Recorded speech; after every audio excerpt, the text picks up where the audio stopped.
Hello, my name is Darkmoon Doll, and today, by request from a subscriber, I decided to do a show about the history of Medusa.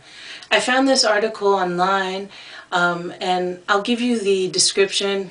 I'll give you the link for this website that I got the article from in the description below. So let me get right into it. This is the history of Medusa. Medusa was one of the three sisters born to Phorcys and Ceto, known as the Gorgons. According to Hesiod's theogony, the Gorgons were the sisters of the Graeae and lived in the utmost place towards the night by the Hesperides beyond Oceanus. Later authors such as Herodotus and Pausanias placed the Gorgons' abode in Libya. The Gorgon sisters were Cethno, Uriel, and Medusa. Medusa was mortal while her sisters were immortal. Beyond the Gorgons' birth, there is little mention of the Gorgons as a group, but Medusa has several myths about her life and death. The most famous of these myths concern her death and demise. In Hesiod's theogony, he recounts how Perseus cut off the head of Medusa from her blood sprang Chrysaor, I'm probably butchering these names, Chrysaor and Pegasus. Chrysaor being a golden giant, and Pegasus the famous white-winged horse. Perseus and Medusa. The myth of Perseus and Medusa, according to Pindar and Apollodorus, started with a quest. Perseus was the son of Danae and Zeus, who came to Danae in the form of a golden spring. It was foretold to Danae's father, Acrisius, the king of Argos, that Danae's son would kill him. So Acrisius locked his daughter away in a bronze chamber, but Zeus transformed into a shower of gold and impregnated her anyway. Acrisius, not wanting to provoke Zeus, hurled his daughter and grandson in a wooden chest into the sea. The mother and son were rescued by Dictys on the island of Seriphos. It was Dictys who raised Perseus to manhood, but it was Dictys' brother, Polydectes, the king, who would send him on a life-threatening quest. Polydectes fell in love with Perseus' mother and wished to marry her, but Perseus was protective of his mother, and since he believed Polydectes to be dishonorable, Polydectes contrived to trick Perseus. He held a large banquet under the pretense of collecting contributions for marriage of Hippodamia, who tamed horses. He requested that his guests bring horses for their gifts, but Perseus did not have one. When Perseus confessed that he had no gift, he offered any gift the king would name. Polydectes seized his opportunity to disgrace and even get rid of Perseus, and asked for the head of the only mortal Gorgon, Medusa. Medusa was a formidable foe, since her hideous appearance was able to render any onlooker into stone.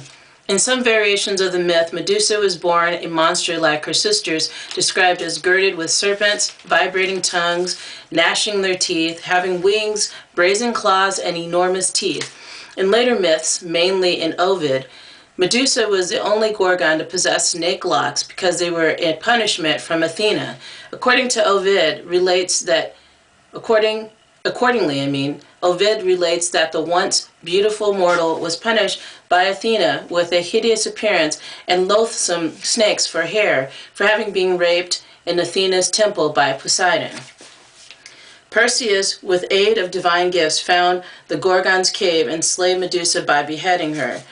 Most authors attest that Perseus was able to behead Medusa with a reflective bronze shield that Athena gave to him while the Gorgon slept.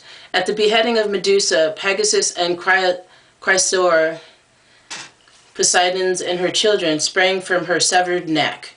Simultaneously with the birth of these children, Medusa's sister Uriel and Cethno pursued Perseus.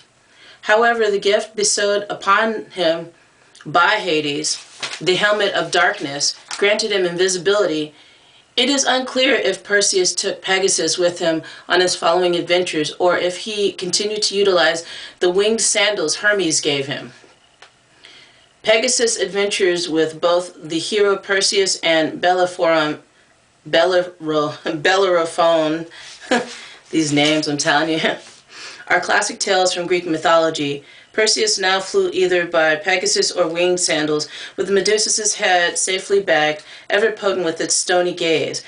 Perseus, on his journey home, stopped at Ethiopia, where the kingdom of King Cepheus and Queen Cassiopeia was being tormented by Poseidon's sea monster Cetus.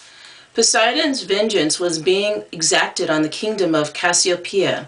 Hubristic claimed that her daughter Andromeda, or she herself, was equal in beauty to the Nereids.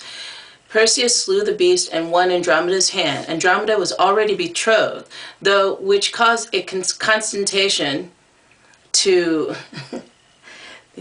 break out. I'm sorry, it's just these names to break out, resulting in Perseus using Medusa's head to turn her previous betrothed to stone. Before his return to his home of Seriphos, Perseus met the Titan Atlas, who he turned to stone with Medusa's head, after some quarrelsome words, thus creating the Atlas Mountains of North Africa. Also, during the journey home, Medusa's head spilled some blood on the earth, which formed into Libyan vipers that killed the Argonaut Mospos. Perseus went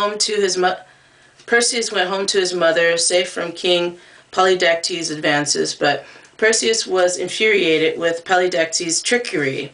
Perseus avenged himself by turning Polydectes and his court to stone with Medusa's head. He then gave the kingdom to Dictys. After Perseus was finished with the Gorgon's head, he gave it to Athena, who adorned her shield and breastplate with it.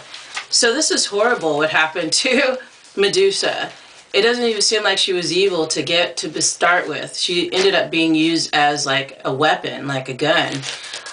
Whenever he felt threatened, Perseus had held up her head and then turned his his nemesis, or whatever the hell you want to call it, the guy. It's just crazy. They made Medusa seem like she's an evil creature, but remember that little passage I read where it talked about how she was raped by Poseidon, and then Athena ends up with her head on her breastplate. I mean, what the hell is that? I'm sure there's other versions of the history of Medusa. So if you want to leave your input in the comment section below, please feel free to do so.